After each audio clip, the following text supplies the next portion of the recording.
안녕하세요. 양자코인TV 5월 15일 방송입니다. 오늘은 컨티넘에 대해서 얘기해보는 시간을 갖도록 하겠습니다. 컨티넘은 아이온큐처럼 이온 트랩 기술을 주력으로 하고 있는 풀스택 양자 컴퓨터 회사이고, 마이크로소프트, 아마존, 테슬라, 소프트뱅크, 엔비디아 같은 메이저 기업들과 양자 기술 관련한 파트너십을 가지고 있는 이온 트랩 분야의 아이온큐 경쟁사라고 보시면 됩니다. 양자 중소형주 중에서 가장 큰 규모의 조직을 가지고 있고 양자 기술을 리딩해 나가는 회사 중에 하나인데요. 그런 만큼 컨티넘이 최초로 시도하고 있는 기술들이 꽤 많이 있습니다. 우선 최근에 공개했던 생성형 양자 AI 기술인데요. 생성형 AI 시장이 커지고 있는 현 상황에서 양자 기술을 접목한 AI 기술을 공개했고요. 양자 기술을 활용할 경우 시간과 에너지 측면에서 획기적으로 효율성을 높일 수 있다는 것을 보여주기도 했습니다. 물론 아직은 검증되어야 할 것도 조금 더 남았지만 컨티넘을 중심으로 한 AI와 양자 기술의 만남은 멀지 않은 미래에 올 것으로 예상이 됩니다. 또 컨티넘은 엔비디아나 테슬라, 소프트뱅크, 페이스크래프트 등과 같은 회사들과 최근에 협업을 하면서 다양한 분야의 기업들과 양자 기술 관련한 영역을 넓혀 나가고 있고요. 모회사인 하니웰, 노키아 등과 협력해서 다른 양자 회사들과 마찬가지로 양자 네트워크를 계속 확장해 나가고 있는 중입니다. 컨티넘의 이온 트랩 암호화 솔루션 퀀텀 오리진은 최근 미국 NIST에 의해서 인정을 받기도 했었고요. 뉴멕시코 지역에 포토닉스 연구센터를 설립해서 광자 기술을 통한 큐비트 제어의 정밀성과 정확도를 더 높여 나갈 예정에 있기도 합니다. 그리고 지난번 영상에서 잠깐 말씀드렸던 사항이죠. 윤리연구센터와 미국 퍼듀 대학 연구원들이 수행한 실험에 대한 내용인데요. IBM, 아이온큐, 컨티넘, 리게티 등의 QPU를 받아서 성능평가 테스트를 했었고 실험 결과 컨티넘이 큐비트 간 연결성과 일관성에서 높은 점수를 받았고요. 게이트 충실도와 각종 지표에서도 가장 안정적이고 우수한 결과를 받았다고 말씀드린 바 있었습니다.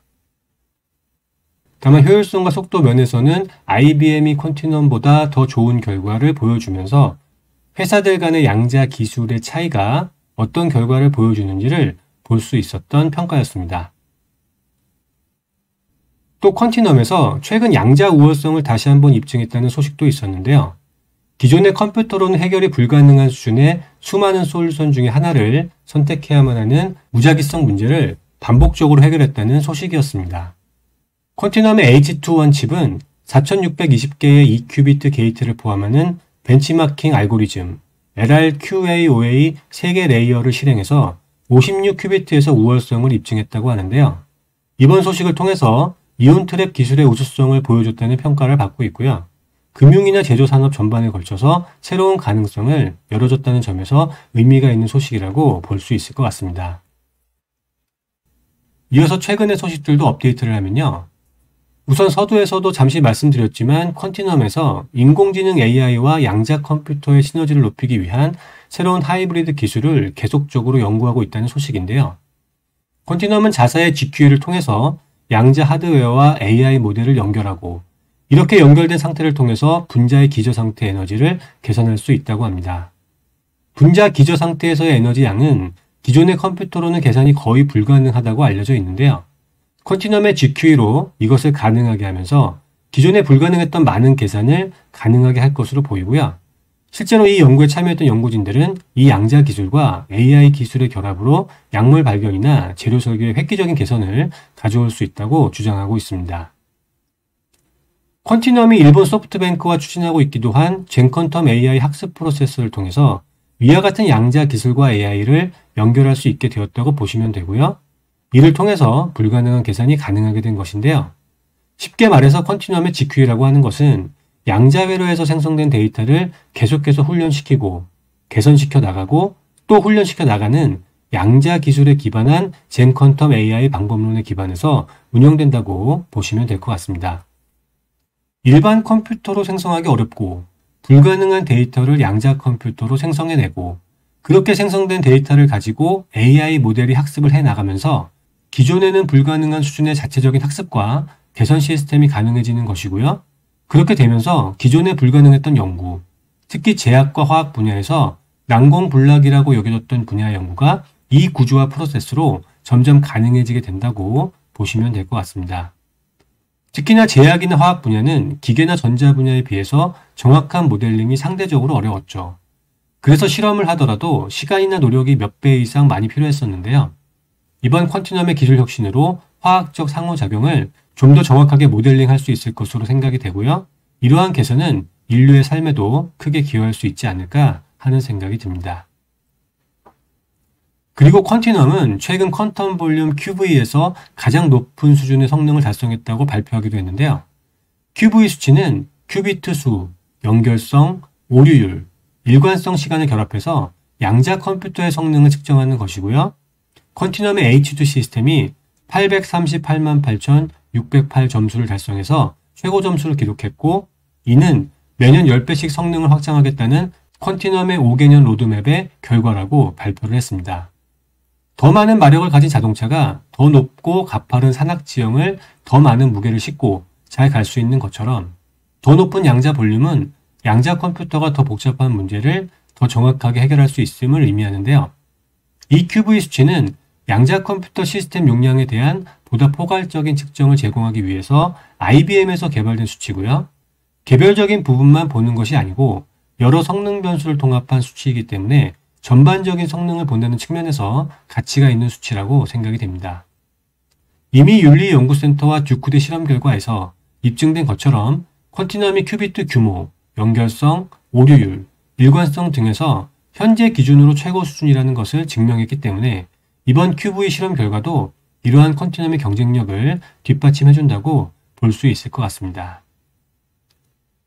또 다른 소식으로는 혼다 자동차 산하의 혼다 연구소와 양자 소프트웨어 회사인 블루큐빗이 퀀티넘의 양자 프로세서 시스템 모델 H1과 H2를 활용해서 이미지 분류를 성공적으로 해냈다는 소식인데요.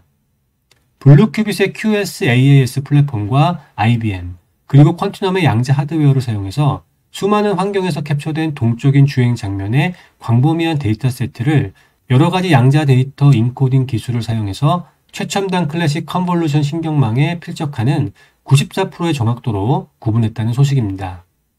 이 기술이 의미가 있는 것은 자율주행이나 자동화 로봇 기술의 복잡한 이미지의 처리 작업이 매우 중요한데요. 양자 기술로 인해서 기존의 컴퓨터 이미지 분류 방법보다 10배 이상 향상된 속도와 효율성으로 결과를 도출할 수 있기 때문에 이 분야에서 또 한 번 획기적인 기술의 진보를 가능하게 한다는 점이라고 볼 수 있습니다. 이 프로젝트의 성공적인 결과로 인해서 앞으로 AI 기반 산업에서 양자 기술의 광범위한 채택이 더욱 가속화될 것으로 기대가 되는 소식이었습니다. 그리고 아이온큐 방송 시에 말씀드렸던 미국 국방고득연구계획국 DARPA 프로젝트에 미래 양자 기술을 주도할 15개 기업의 퀀티넘도 선정이 되었고요. 아이온큐, IBM, 리게티 등과 함께 2033년까지 양자 기술의 보편화와 대중화에 퀀티넘도 앞장설 것으로 보여집니다. 마지막으로 상장과 관련해서는 이미 말씀드린 것처럼 하니웰이 지난 2월 첨단 소재 부문을 분사하기로 결정을 했고, 자동화 사업과 항공우주 사업도 분리를 해서 2026년 하반기까지 3개의 상장 기업으로 운영할 예정이라고 말씀드린 바 있었는데요. 이미 하니웰은 이 구조조정 시점에 맞춰서 2025년이나 2026년 중에 독립형 양자 컴퓨팅 사업으로 퀀티넘을 최종 IPO할 예정에 있는 것으로 보입니다. 작년까지만 해도 올해 상반기 안에 상장을 한다는 계획이었지만 아마도 최근에 계획이 변경된 것으로 보이고요. 그런 만큼 조금은 천천히 여유 있게 기다릴 필요가 있을 것 같습니다.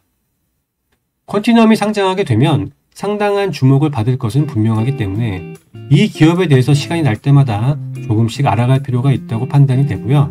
그렇게 미리미리 준비를 해야 실제 상장이 됐을 때 올바른 투자 결정을 할 수 있지 않을까 생각이 됩니다. 오늘도 시청해 주셔서 감사드리고요. 다음에 또 뵙도록 하겠습니다.